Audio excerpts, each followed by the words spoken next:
Hello， 大家好啊！欢迎来到孟教授的游牧人生。我们向外如游四海，向内探索心灵。新年快乐！2022年新的开始。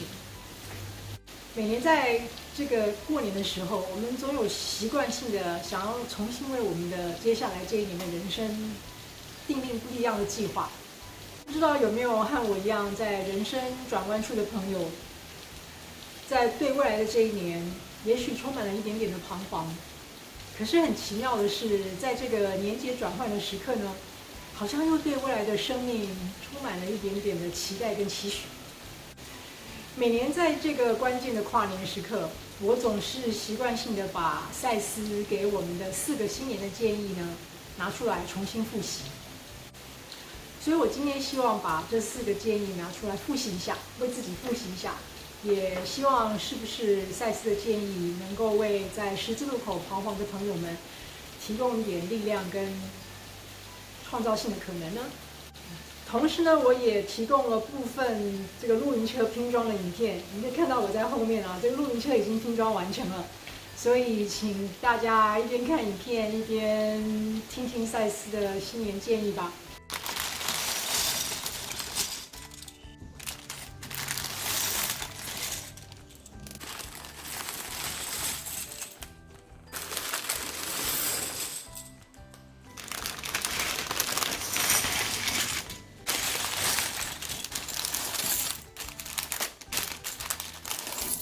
赛斯在《梦进化与价值完成》这本书的891小节的附注里面呢，给了我们4个新年的建议。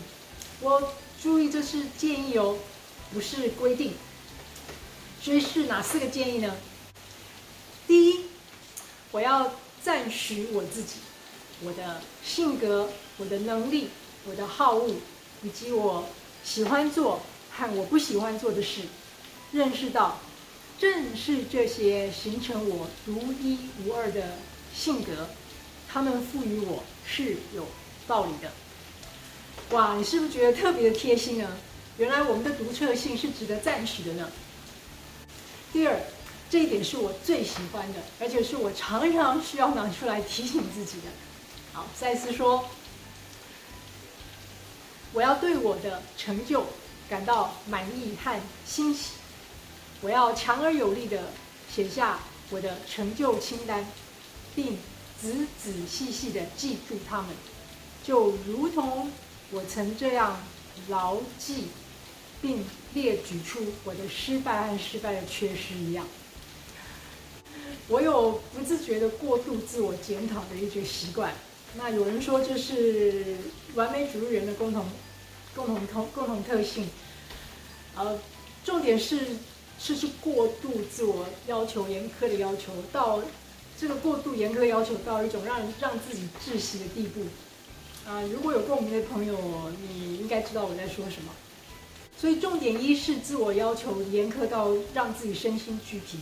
第二个重点是，我们却又过度谦虚于自己的成就。同样的，我也是过度的缩小自己的成就，而成为一种习惯。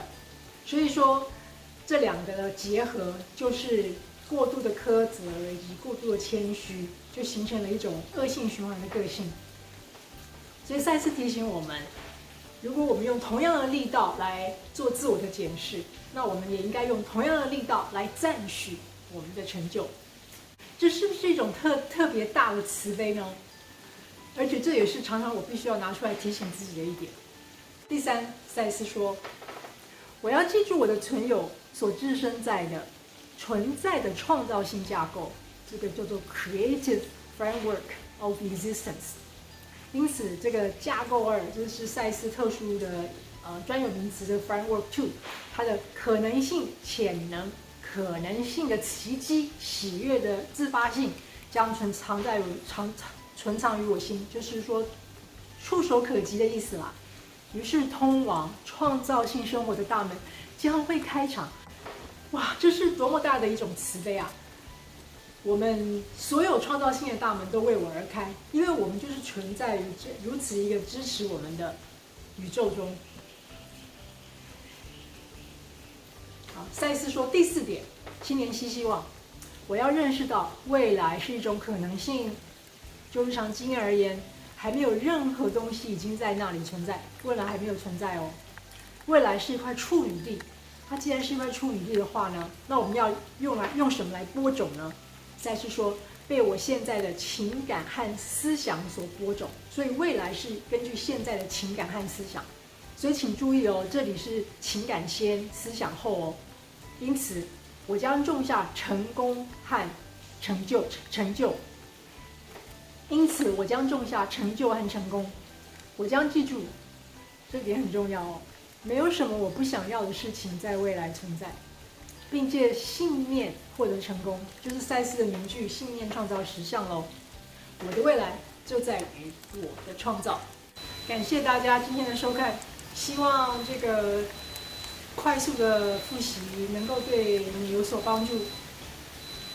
新年新希望，既然露营车已经组好了，那我们就开始上路吧。记得订阅，开启小铃铛哦。下回见。